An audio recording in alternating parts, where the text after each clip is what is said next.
You know who it is, the horror flick, Digger Ditch, Super 6, Big Mitch. And I'm kicking in those with all three O's. And I'm bringing 28 101s because we Vegas sons, it's the Chronicles. And you in the Meadowlands. Yeah, you in the Meadows, man. And you already know what made me. 530, what that mean? Oh, that boy, that's it, baby. Oh, yeah. Hubba Dub, Scrub, you already know. 22-inch gold data days and Big Bolo Yang could never be on my claims, man. Nah.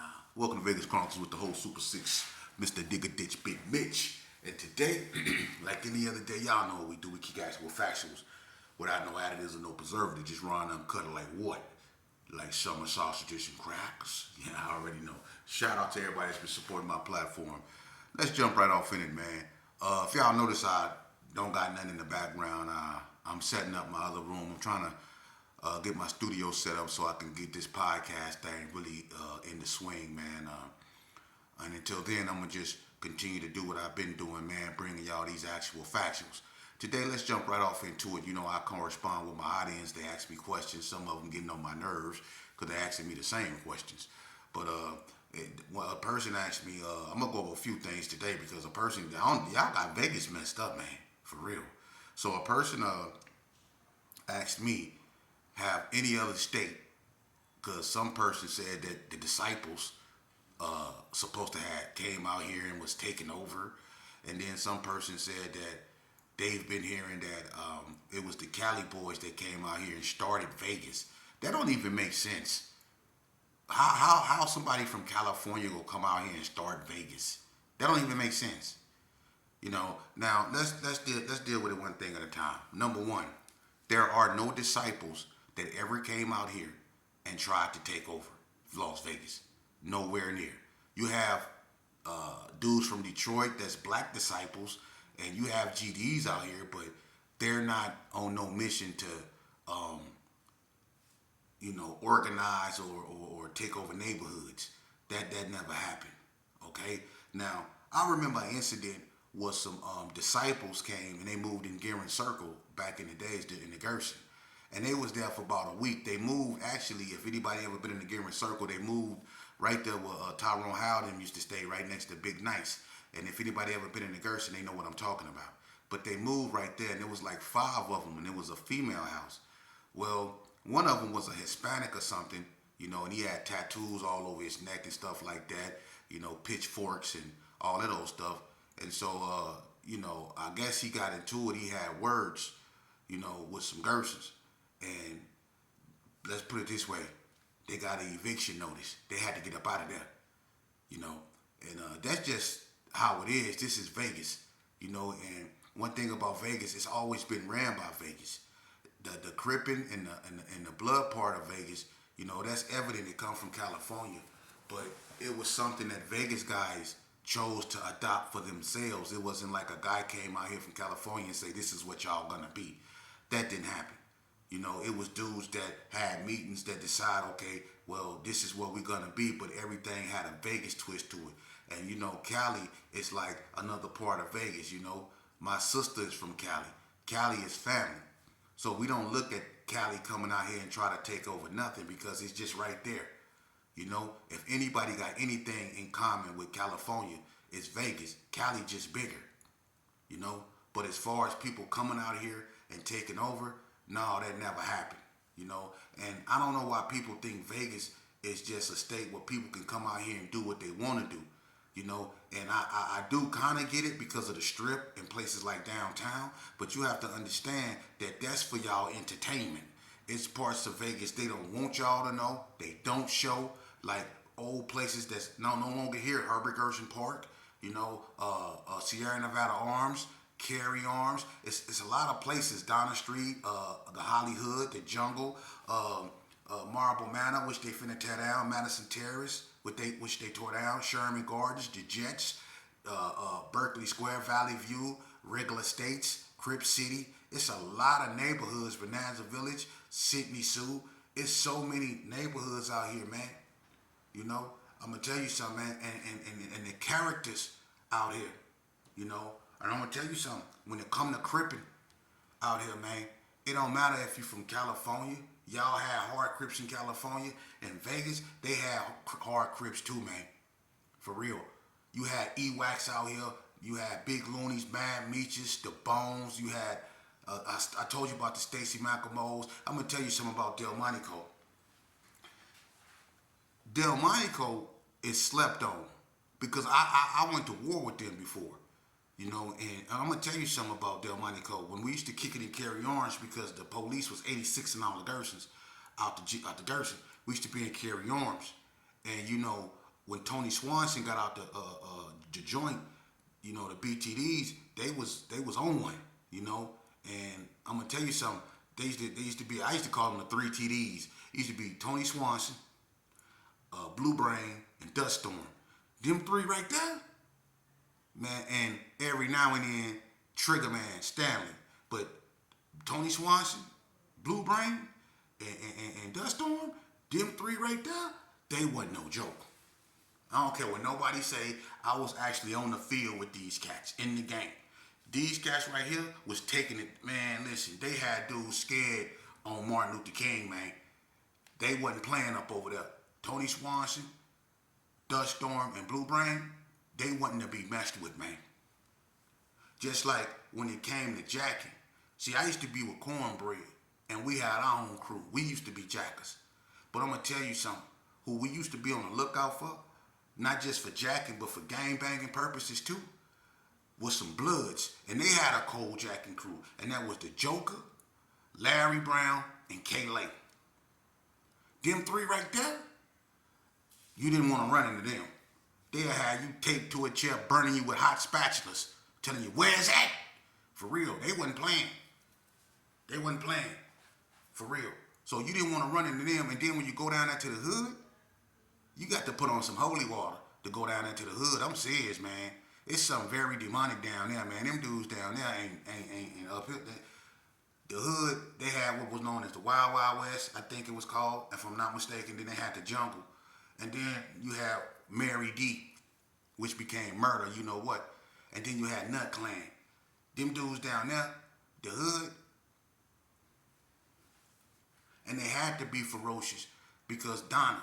Now, when people look at Donna, and I ain't gonna never, I'm not disrespecting Donna, but Donna got a lot of credit. You know, I'm not saying they wasn't out there pushing, because Donna was pushing. At one point, Donna was, and the 60s might say no, they wasn't. But they got so big at one point, you can't deny this. At one point, the Donnas, when it come to cripping, was putting in the most work. They was. All you heard was Donna, Donna, Donna, Donna, Donna, Donna, Donna, Donna. For real. At one point, the Donnas was putting in the most work, you know. But you have to understand, they put in so much work to when the ABM started putting in work, Donna got credit for stuff the ABMs was doing, the villains was doing, because Donna was the main, you know, neighborhood down there. So the ABMs, the villains, and all them, they really made noise to break away and separate themselves from Donna. So they became just as treacherous, you know. And when you go down there in Northtown, you know, Boo Loco, No Shame, the boy Killer, and John Lee, them four right there, you didn't want to run into them. You didn't want to run into them. You didn't want to run into them. Look, man, when you go over there on White Street, D-Dub, E-Wack, Lunatic, and people like that, you didn't want to run into them, man. They wasn't no joke. They wasn't no joke up over there, man. And when you got the West Coast Bloods, when you went to West Coast, man, let me tell you something, man. And it's sad because a lot of people, they didn't even know L. It's a lot of people that claim Gerson to this day that didn't even know L. You know, but I'm gonna tell you something. During that era, it was real painful. You know, the G's had to really go through it because L was a beloved member. You know, and we really put pressure on the coast, but they stood up. You know, and that's the thing. You know, the coast had hitters too. You know, Boo Rock then was hitters up over there. Pac-Man, Head Cutter, Rain. You know, and you know Sherman then was more fighters. You know what I mean? They fight Sherman to slam you, all that old stuff, man. But when it came to this right here, you know, that thing right there, man, Dre and X, LX, all them, Big X, man, the coast was Big E Dub, they was official, you know, and one of the to me legendary neighborhoods, man. What you have to mention there, man. Besides the Pyrus, is the Playboys, and when you go up over there to Playboy Turf, man, you got come on, man, from Fat Dad, from LJ, KJ, OG KJ. This before they got hit with that crack epidemic. But they always had riders like Lil Bad, my relative Lil Bad. He one of the hardest youngsters come up out of there. 10 ounce, probably the hardest youngster, Big 10, probably the hardest youngster come up out of Sherman Gardens, man. It's Big 10 ounce, man.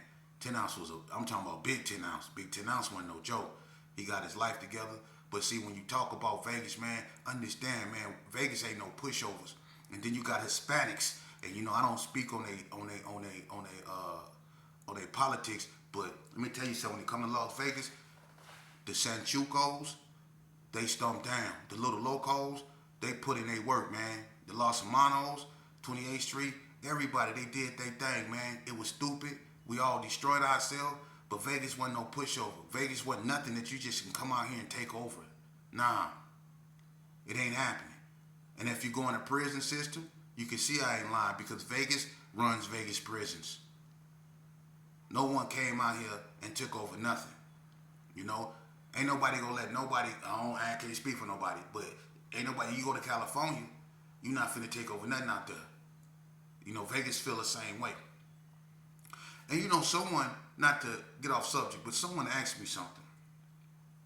Do I think that, the police, because I really got into that, but not deep into that. But somebody asked me if I really believe that the police really played an intricate part of, gaslighting, gang feuds. I'm going to tell y'all something a lot of people forgot. In 1996, y'all remember, I think his name was Ron Mortensen. Y'all remember the Daniel Mendoza incident when the two Metro police did the drive-by shooting and they unalived a Hispanic, I think over there, McKellar Park over there, I think over Flamingo somewhere. Remember when the police did the drive-by and they shot the Mexican? This was during 96. This when all that stuff was going on between West Side and Northtown, when all that stuff was brewing. Between the Gersons and the NTGs, the Gersons and the Donna Streets, the Pyrus and the Donna Streets, and so on and so forth. This when all this stuff was brewing and everybody was focusing in. Yeah, the police was gaslighting, they was doing drive-bys. Sheriff Keller, he wasn't, man, he wasn't no good, man. Sheriff Keller. He wasn't no good. But yeah, they was out here gaslighting. They was out here doing stuff, in unmarked cars, ragging up, flagging up. No need to get too deep up in that. We gonna make another channel because I'm gonna bring the paperwork to show you that, yeah, they played an intricate part in what was going on to gaslight stuff, to get stuff going. They didn't want us trucing or nothing. They didn't want none of that. They didn't want us coming together or none of that. They wanted us to stay at each other's throat. That way they can keep their checks coming. They can keep getting their funding. They can keep getting money for everything they need to make our lives miserable. So they needed us to keep doing what we was doing. Because if they wanted to stop gangbanging, they could have stopped gangbanging because they could have gave us something else to do. You see? But yeah, they played an intricate part in gaslighting what went on out here in Vegas. But for people to say that people, came out here and ran Vegas, that's not true. That's not true. Las Vegas has always had its own identity. And what's sad about Las Vegas is that Las Vegas destroyed Las Vegas. These young black and brown boys up out here, man, they destroyed themselves, man. And we as a people have to take responsibility, but so do the people that put that bull crap up out there. I'm talking about the executives, the ones that put that stuff in our community, that made it seem cool to do what we was doing, man. They allowed that stuff to fester, and I know we had a choice to listen to it or not, but at the same time, everybody needs to be held accountable. And I'm going to tell you something, karma has no expiration date. Everybody will be held accountable for what they did, man. That's why I'm telling y'all right now, and I'm going to tell you something. We as let's just say, minorities. That includes all of us. Instead of us going back and forth on who we go help and who we ain't go help, we need to be focused on helping ourselves right now, because y'all see what they doing in all our face. Y'all so distracted with what this man is doing. They take y'all mind from here to there, to here to there. You see? What about those balloons they was knocking down in the air about a year ago? What happened to that? See, y'all, don't nobody, what happened to the alien that was walking in Miami when everybody, they caught a whole force out there in Miami and they said it was an alien walking? You don't hear nothing about that no more. It just went away, no investigation. What happened to the alien that landed in the backyard with the Hispanics when they was talking about the big creatures with the big eyes? What, they just went away? See, they take y'all attention and they put it so many well. What about those monoliths? Y'all know what a monolith, or those things that were sticking out the ground, was popping up everywhere? And they didn't know why they was popping up these big old things, these big old silver, titanium, or whatever they are. They was poking out the ground in the middle of the desert. I think one was on Fremont somewhere. They just popping up everywhere. They take y'all mind off stuff like that. You see? The incident that happened at Trump Towers, the incident that happened in New Orleans. Now watch this. Remember, I talked about the balloons they was knocking down way back when. They say China was sending spy balloons up over here. Well, what about the drones that was coming from the ocean not too long ago? They took your mind off of it. And they put your mind on the fires. Now, what happened to the fires? Did they just go out? You see, they took y'all mind off the fires and then they put them on what Trump doing. Oh, Trump rolling back civil rights. He's taking Martin Luther King Day. He's taking Black History Month. He's taking all these DEI programs. They using that as a distraction, man. That's a distraction for what they really doing. Y'all need to keep y'all eyes, stay focused, man. Stay focused. Because I'm going to tell you something. Regardless of the rights you think you have, them people don't care nothing about that because they violate y'all rights every day. So whatever he's so-called rolling back, don't y'all let him distract y'all. Don't y'all let the media distract y'all. It's something going on that they don't want y'all to know about. So they got y'all mind everywhere but where it need to be, which is on God and on the here and now. What Trump is doing is a distraction because he really don't run nothing. The people that run this, y'all never see them. See? Y'all never see them. That's why they always reading off something someone else tell them to say. They don't really run this right here, man. America is a corporation, bruh. Y'all better wake up, man. Y'all better wake up. So what you need to do right now is, number one, get right with God. Number two, get right with yourself. Number three, y'all need to put petty differences aside. For real. I have to be able to talk to my so-called enemy or whatever, because now it's not about me and you. It's about our children. It's about survival, man. It's not about our petty animosity toward one another. What's going on is bigger than all of us. This is about survival. This is about humanity, man. Why do we have to be so, like God said in the Bible, why are we so stiff-necked? Why do we have to wait till catastrophe to start happening before we realize that catastrophe is here? I don't understand it. It's like standing in the middle of the street and watching a car speed up the road, knowing what it can do to you, knowing what it's going to do to you, and you just stand there. Instead of getting out the way, you wait till it's too late. And that's what we do. We sit back, we let the internet, what other people say and do, dictate how we think. You see? And before we know it, this gone and that gone. Don't you know, let me tell y'all something, man. And videos shouldn't always be about us knocking each other down over a color, over an area we have no control over. It should be about what's really going on. And what's really going on is this here, man. You don't control nothing. If they take the water, if they shut off everything, what you gonna do?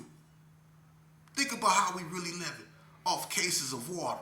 We can't drink the running water.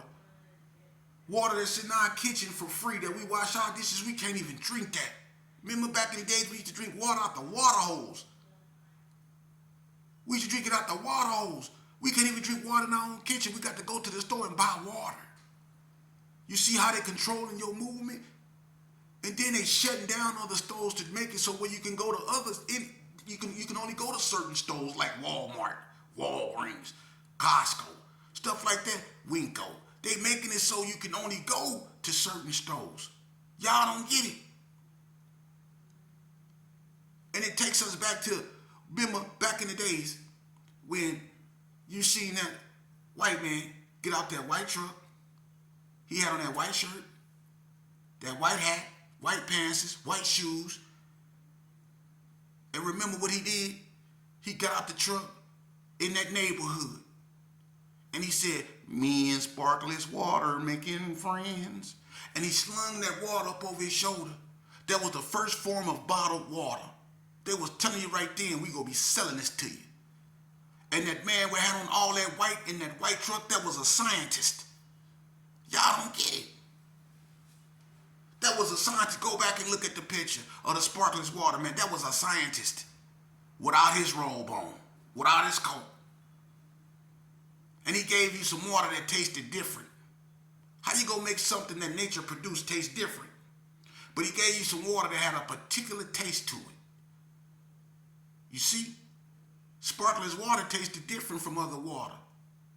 That didn't make it better. They just said it did.